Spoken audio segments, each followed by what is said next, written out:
강복선언, 축도에 대하여 공부해 보겠습니다. 자, 강복선언으로 마치게 되죠. 근데 한국교회에서는 이 순서를 주로 축도라고 부릅니다. 이 축도라는 말은 이 빈다는 뜻의 축자와 기도한다는 뜻의 도자가 합쳐진 말로서 복을 비는 기도라는 뜻입니다.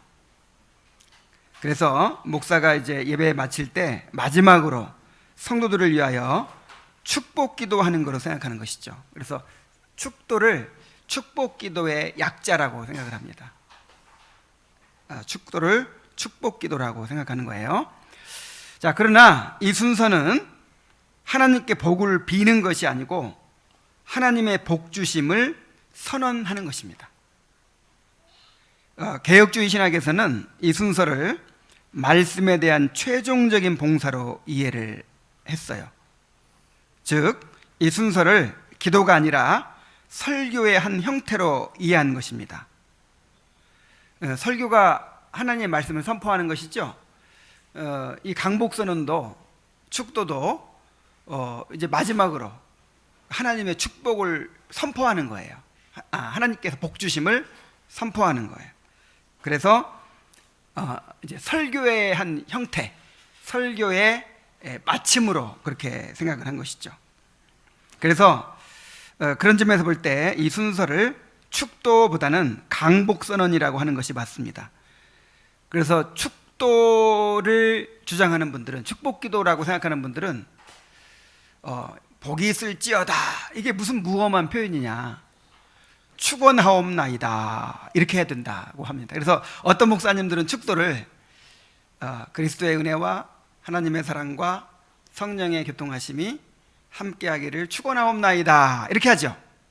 이게 이제 통합 측 목사님들, 또는 그렇게 축복기도라고 생각하는 분들은 그렇게 해요. 교단을 떠나서.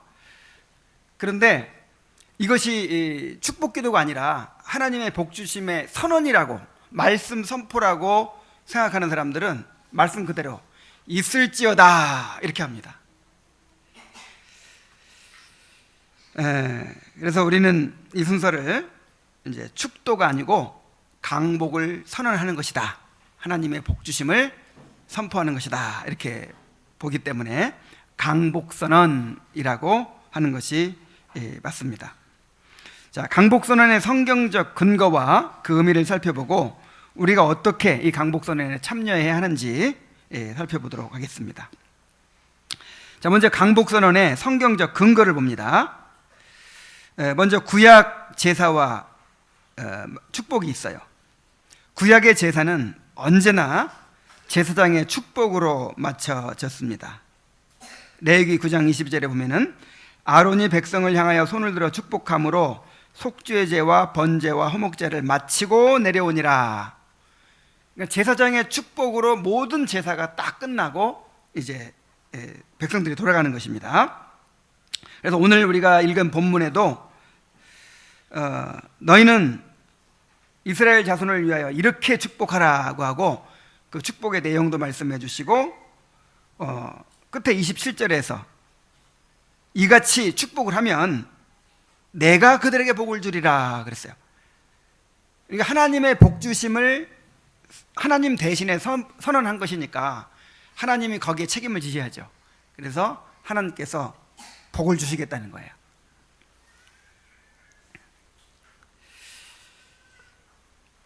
그래서 구약의 그 제사에서는 항상 이제 제사장의 축복으로 제사가 마쳐졌다 하는 것입니다. 대제사장이 모든 제사를 마친 뒤에 손을 들어 백성들을 위해서 하나님의 복을 선포하는 것에는 여러 가지 의미가 있어요. 먼저 이제 하나님께서 이 제사를 받으셨다는 표시이죠. 자, 하나님께서 제사를 안 받으시면 어떻게 되겠어요? 안 받으시면 복을 주기는커녕 저주를 받는 거예요. 벌을 받는 거예요. 그런데 하나님께서 이 제사를 받으셨다. 그리고 백성들의 죄를 용서해 주시고 그들을 받아주셨다라는 대제사장의 선포인 것이죠. 또한 죄사함을 얻은 백성들에게 하나님의 복이 앞으로 계속해서 있을 것이라고 하는 선언이었습니다. 이처럼 하나님은 하나님을 예배하고 돌아가는 주의 백성들에게 복을 베푸셨습니다. 이 백성들이 삶의 현장으로 나아갈 때 그들과 함께 하시며 평강을 주시겠다고 약속하신 것입니다. 백성들은 이 복의 약속을 받고서 기쁨과 감사로 넘쳐서 이제 집으로 돌아가는 것입니다. 그리고 집에 가서도 하나님께서 나를 받아주시고 나에게 복을 주셨다, 복을 약속하셨다, 이런 믿음으로 이제 힘차게 살아가는 것이죠. 자, 그런데 구약에만 이러한 축복이 있는 것이 아니고 신약에도 축복이 있어요. 그리스도는 대제사장으로서 우리를 위하여 완전한 제사를 드리셨습니다. 그리스도께서 십자가에 달려 죽으신 것은 대제사장이신 그리스도께서 흠없는 자신을 제물로 드려서 하나님께 제사를 드린 그런 사건이었죠. 그러니까 구약의 모든 제사는 바로 그리스도의 그 십자가의 제사, 그 영원한 제사에 대한 모형과 그림자였습니다. 하나님은 그리스도를 죽은 자 가운데서 부활하게 하심으로써 이 제사를 받으셨음을 나타내셨어요. 그러니까 예수님의 부활은, 우리가 그동안에 여러 차례 배웠지만, 예수님의 부활은 그 예수님이 자기 몸을 십자가에서 하나님께 제물로 드린 것을 하나님이 받으셨다는 표죠. 그리고 받으셨기 때문에 우리 죄가 이제 다 용서되었다는 증거입니다. 그래서 예수님의 부활이 없으면 우리가 그대로 죄 그대로 있을 것이요, 그런 말을 하잖아요. 그러니까 예수님이 부활하심으로 우리를 위한 제사가 완전히 받아들여지고 우리의 죄가 용서되었다 하는 것을 나타내는 것이죠. 자, 이렇게 제사를 완성하신 그리스도는 구약의 대제사장이 백성을 축복했던 것처럼 손을 들어서 자기 백성들에게 축복하셨습니다. 자, 누가복음 24장 50절부터 51절 말씀 봅니다. 거기 나와 있죠? 함께 읽어볼까요? 시작. 예수께서 그들을 데리고 베다니 앞까지 나가사 손을 들어 그들에게 축복하시더니 축복하실 때에 그들을 떠나 하늘로 올려지시니. 예수님께서 제자들을 위해서 그 중보기도 하신 것이나 또 제자들에게 손을 들어서 이렇게 축복을 하신 이런 내용은 그냥 한번 해보는 것이 아니고 이제 구약의 그 대제사장들이 했던 축복의 성취입니다. 모형과 그림자로 그렇게 이제 진행되어 왔던 그런 일을 예수님, 실체이신 예수님이 이제 성취하신 것이죠. 십자가에서 모든 제사를 완성하신 예수님이 이제 제사를 마치시고 승천하시기 전에 그의 제자들을 향해서 손을 들고 하나님의 복을 선포하시는 것입니다. 그 구약시대의 그 제물이 누구를 상징하죠? 예수님을 상징하죠. 그리고 그 제물을 가지고 제사 드리는 제사장은 누구를 상징하죠? 또 예수님을 상징하잖아요. 예수님은 제물도 되시고 제사장도 되시는 거예요. 예수님이 이제 하나님 앞에 우리를 위해서 제사를 드리시는데 흠없는 제물이 누구밖에 없어요? 자기밖에 없어요. 그래서 자기 몸으로 제사를 드리신 거예요. 그리고 그 제사를 받으셨다는 증거로 부활하셨죠. 부활하시고 이제 승천하시기 전에 그 대제사장이, 구약시대 대제사장이 제사가 다 마쳤다 하고 손을 들어서 이렇게 축복을 했던 것처럼 제자들을 향해서 손을 들고 축복을 하셨습니다. 그리고 이제 이 모습은요, 뭘 또 보여주느냐면, 예수님께서 하늘로 왜 올라가셨죠? 왜 승천하셨죠? 낮아진 위치에서 우리를 위하여 이루신 구속을 이제 우리 각 개인들에게, 택한 자들에게 적용시키는 일을 하시기 위해서 올라가신 거잖아요. 말하자면 지성소에 들어가신 거예요. 그 대제사장이 번제단에서 제사를 드리고 그 피를 받아가지고 어디로 들어가야 돼요? 지성소 안에 들어가서 법궤에 뿌려야 그게 이제 제사가 유효해지는 거예요. 효과가 나타나는 거예요. 그런 것처럼 예수님 십자가에 달려 죽으시고 그냥 말아버리면 아무 소용이 없어요. 이제 그러한 구속의 은혜를 우리에게 적용시키셔야 되는데 그것이 바로 하늘 성소에 들어가시는 것입니다. 이 지성소가 이 하늘을 상징하는 거잖아요. 그래서 이제 하나님 우편에 가셔서 자기가 십자가에 달려 죽으심으로 이루신 구속의 은혜를 우리에게 적용시키는 거예요. 대제사장의 피를 법궤에 뿌려서 적용시키듯이 이제 우리를 위해 적용시키는 그런 사역을 하고 계신데 그게 바로 축복이에요. 복 주신다는 의미가 바로 그 복이에요. 그래서 지금 제자들이 예수님의 어떤 모습을 마지막으로 기억하고 있죠? 손을 들어서 제자들을 축복하시잖아요. 축복하시다가 점점 몸이 들려 올라간 거예요. 그리고 구름이 가려서 더 이상 보이지 않았죠. 그럼 제자들이 예수님을 본 마지막 모습은 뭐예요? 손을 들어서 축복하시는 모습.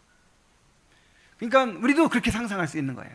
주님께서 우리를 위해서 이제 자신이 십자가에서 이루신 모든 구속의 은혜를 우리에게 이제 적용하고 계시는 거예요. 그게 바로 복이에요, 복.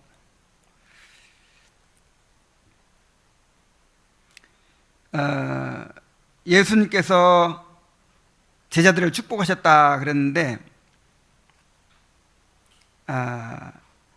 이제 우리는 대제사장으로서 친히 자신을 제물로 바치신 예수 그리스도로 말미암아 하나님의 복을 받게 됩니다. 그 복의 내용이 뭐냐면 바로 임마누엘입니다. 임마누엘, 하나님이 우리와 함께 하시는 복입니다. 마태복음 28장 20절에 볼지어다 내가 세상 끝날까지 너희와 항상 함께 있으리라.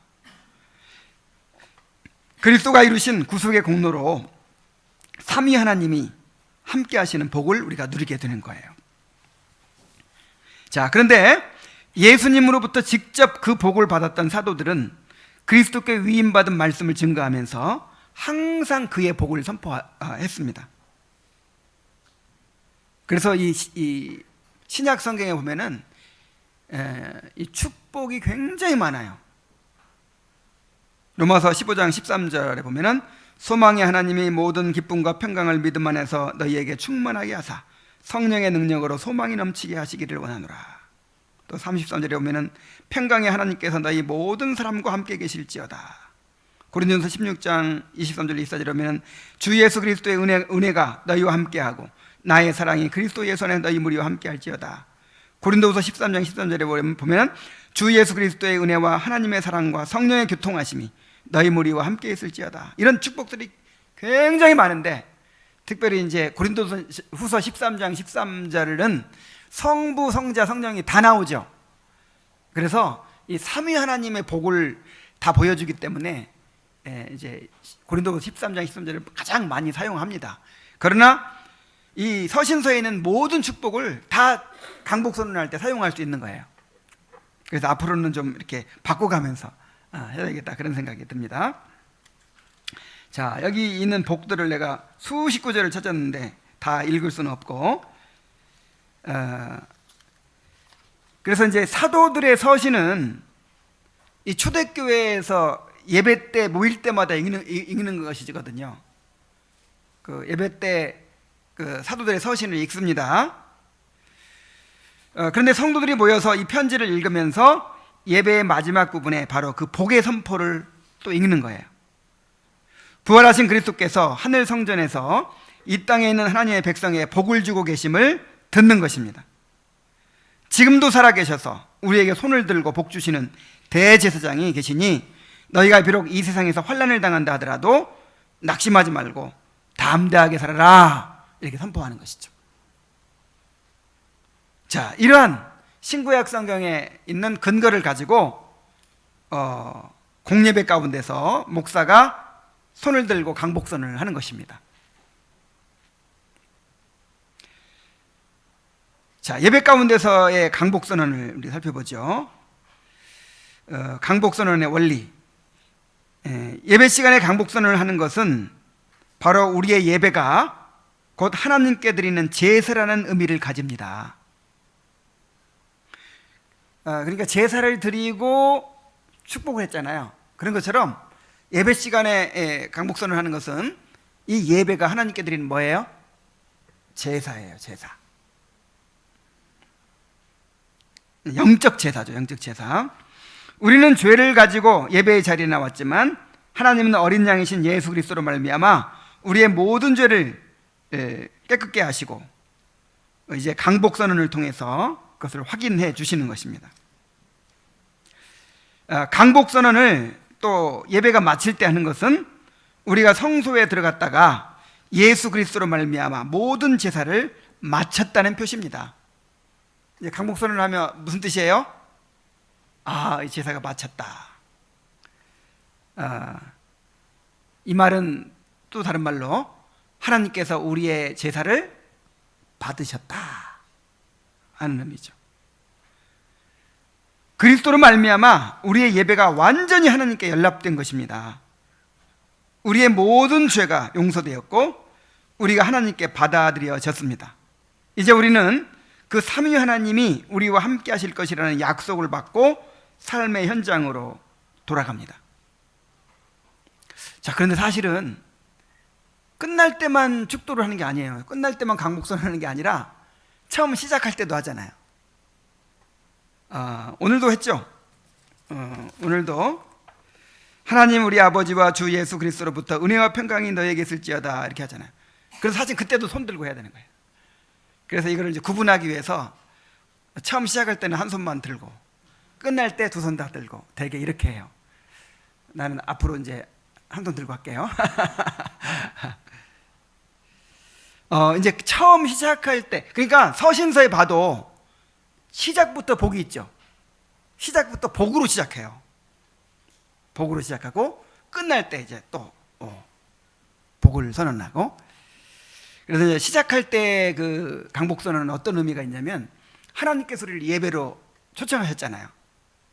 그래서 우리가 우리의 도움은 천지를 지으신 여호와 이름의 뜻다 하고 이제 고백하니까 하나님이 우리에게 복을 선언하시는 것이죠. 그러니까 그걸 예배의 부름이라고 하죠. 하나님과 인사 나누는 거예요. 하나님 우리를 초대해 주셨고 우리가 초대를 받고 예배의 초대를 받고 너무 감격스러워가지고 너무 감사해가지고 그냥 어떻게 주체를 할 수가 없어요. 그래서 뭐라고 해요? 우리의 도움은 천지를 지으신 여호와의 이름에 또다 이렇게 하면 하나님께서 또 그 고백을 받으시고 너희에게 복이 있을지어다 하고 복을 주시는 거예요. 그러니까 복을 받고 예배를 시작해요. 그리고 또 복을 받고 돌아가요. 복으로 시작해서 복으로 끝나요. 자, 그런데 이 강복선언은 기도가 아니라 말씀의 선포이기 때문에 임직받은 목사만 할 수 있습니다. 내가 전도사 때 목사님들이 하는 것이 참 멋있어 보이더라고요. 그래서 축도까지는 안 하고 그냥 그렇게 되기를 축원합니다 이런 표현을 했더니 이것은 목사만 할 수 있다고 막 뭐라고 하더라고요. 그 나이 드신 분들이. 이 말씀을 선포하는 것을 목사만 할 수 있잖아요. 그런 것처럼 이 강복선언도 말씀의 선포이기 때문에 목사만 할 수 있어요. 특히 강복선언은 설교와 연결되기 때문에 설교의 마침이에요. 사실은 말씀 선포의 마침이기 때문에 그날 설교했던 목사가 하는 것이 옳습니다. 자, 목사가 하나님의 이름으로 이렇게 복을 선포할 때 하나님께서 친히 복을 내려 주십니다. 민수기 6장 27절에 그들은 이같이 내 이름으로 이스라엘 자손에게 축복할지니 내가 그들에게 복을 주리라 그랬어요. 그러니까 이 목사 마음대로 뭐 복 주고 안 주고 이렇게 할 수 있는 게 아니에요. 그냥 목사는 말씀에 있으니까 선포해야 되죠. 하나님의 명령에 따라서 그렇게 선포를 하면 하나님께서 복을 주시는 거죠. 왜냐하면 하나님을 대신해서 복을 선언했기 때문에. 그리고 강복선언은 기록된 말씀을 그대로 선언하는 것이 바람직합니다. 이제 이 축도를, 강복선언을 더 멋있게 하려고 막 붙이죠. 막 우리를 사랑하시고 자기를 위하여 십자가에 내어주시고 우리와 늘 함께 하시는 예수 그리스도의 은혜와 우리를 돌보시고 창조하시고 막 그런 하나님의 사랑과 이렇게 그런데 이거는 하나님의 선언을 내가 대신하는 거잖아요. 이렇게 목사가 대신하는 거잖아요. 그래서 말씀 그대로 하는 게 가장 권위 있고 좋은 거예요. 우리 목사님 축도는 왜 이렇게 싱겁냐? 강목사는 왜 이렇게 간단하냐? 이렇게 생각할 사람이 있을지 모르겠는데 그렇게 해야 되는 겁니다, 원래. 그리고 목사는 말씀을 선포할 때 마찬가지로 온 회중을 바라보면서 강복선을 하는 거예요. 근데 제가 바라보고 하지 못하죠. 그 앞에 나와 있으면요, 생각이 안 나요. 아무것도 생각이 안 나. 그래가지고 항상 보고해야 돼. 주기도문도 보고해야 되고 이 강복선언도 보고 읽어야 돼요. 그렇지 않으면 어떻게 막 이상한 말이 나올지 모르니까. 그래서 그거 보느라고 못 보는데, 근데 설교나 마찬가지죠. 설교도 이렇게 보고하는 게 제일 좋지만 또 다 외울 수 없으니까 이렇게 보고하듯이 그렇게 하는 것이죠. 그리고 강복선언은 공예배 중의 순서입니다. 축복기도라면 아무 데서나 해도 상관이 없지만 공예배의 마지막 순서이기 때문에 다른 모임에서는 하지 않도록 해야 됩니다. 그래서 막 아무 데서나 그렇게 이제 신방 가서도 막 강복선언을 하고 그런 게 아니라는 것이죠. 자, 이 강복선언도 예배 순서이기 때문에 또 이 강복선언에 성도들이 참여해야죠. 모든 예배 순서에는 다 참여해야 되는 거예요. 자, 이제 설교 끝났으니까 가서 딴 일이 됩니까? 그게 아니고 강복선언이 끝나야만 예배가 끝나는 거예요. 자, 이 순서는 축복기도가 아니라 말씀의 선포이기 때문에 눈을 뜨고 두 팔을 펼쳐든 목사를 바라보아야 합니다. 그래서 이제 축복기도라고 생각하니까 눈을 감고 이렇게 이렇게 하는데, 그러지 말고 손을 왜 펼치겠어요? 이거 왜 펼치는 거예요? 예수님께서 승천하시면서 제자들을 축복하셨잖아요. 이렇게 손을 들고. 그리고 옛날 구약시대 대제사장이 이렇게 손을 들어서 축복을 했잖아요. 그런 것처럼 이제 예수님의 그 손을 들고 축복하신 그 모습을 목사가 대신 나타내는 것입니다. 아무도 안 볼 것 같으면 들 필요도 없어, 그냥. 그래서 이 손을 펼쳐든 목사의 손을 봐야 돼요.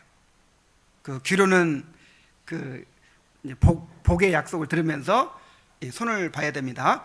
그러면서 누구를 생각해야 돼요? 예수님. 우리 예수님께서 자기를 들여서 우리를 위해 제사를 드리시고, 그 다음에 그 공로를 가지고 지성소로 들어가셔서, 하늘 성소로 들어가셔서 우리를 위해 손을 펼치시고 이렇게 복을 내려 주시는구나. 이걸 바라봐야 됩니다. 강복선언은 이 세상으로 나아가 세상 속에서 하나님의 백성으로 살고자 하는 성도들에게 하나님이 내가 너희와 함께 하겠다는 약속을 주시는 것입니다. 그러므로 우리는 하나님께서 약속하신 복에 대해서 믿어야 합니다. 그냥 좋은 소리 하나보다 그렇게 생각해서는 안 돼요. 시작할 때도 우리의 도움은 천지를 지으신 여호와의 이름에 있도다. 여러분, 이 고백을 그냥 형식적으로 하셨어요? 아니면 진심으로 마음에서 우러나오는 그런 고백을 하셨어요? 정말 그렇게 고백해야 되는 거예요. 그렇게. 그 고백을 받으시고 하나님이 얼마나 기쁘시겠어요. 그냥 나만 바라보고 산다니. 나에게 모든 것을 걸고 나를 그렇게 나에게 소망을 두고 나를 믿는다고 하니 그런 백성들에게 복을 안 주고 누구한테 복을 주겠어요? 그래서 이제 복을 딱 선언하시는 거예요. 그것을 실제로 믿어야 돼요. 실제로. 그리고 끝나고 이제 강복선을 할 때도 실제로 나에게 복 주심을 믿으세요. 이렇게 말씀을 선포할 때 그 말씀 하나님의 말씀으로 믿어야죠. 그런 것처럼 나에게 그런 복을 주심을 믿으시기 바랍니다. 그리고 그 약속을 믿고 삼위 하나님의 임재를 체험하면서 한 주간을 살아가는 거예요. 자, 그런데 또 강복선언은 언약의 하나님이 하시는 언약적인 복입니다. 이 언약이라고 하는 것은 복과 저주를 두는 거예요. 복과 저주. 그래서 이 말씀을 믿고 순종하면 복을 받는 것이고, 거역하고 또 믿지 않으면 저주를 받는 것이죠. 그래서 어떤 분들은 그렇게 설명하기도 해요. 이 두 손을 드는 이유는 하나는 축복이고 하나는 저주다. 그래서 이 말씀 안 받아들이고 난 이 말씀 안 받아들이겠어, 이 말씀대로 안 살겠어, 그러면 뭘 받는 거예요? 이 언약에는 저주도 있다니까요. 복과 저주가 있는 거잖아요. 그래서 이제 우리의 책임이 있는 겁니다. 이 복을 받은 성도들은 믿음으로 이 약속을 받아야 할 뿐만 아니라 삶 속에서 언약의 말씀을 믿음으로 순종하며 살아야 합니다. 오늘 오전 예배 드릴 때 그 율법의 요약을 우리가 안 읽었네. 잊어버리고 항상 이제 다짐하기로 했는데,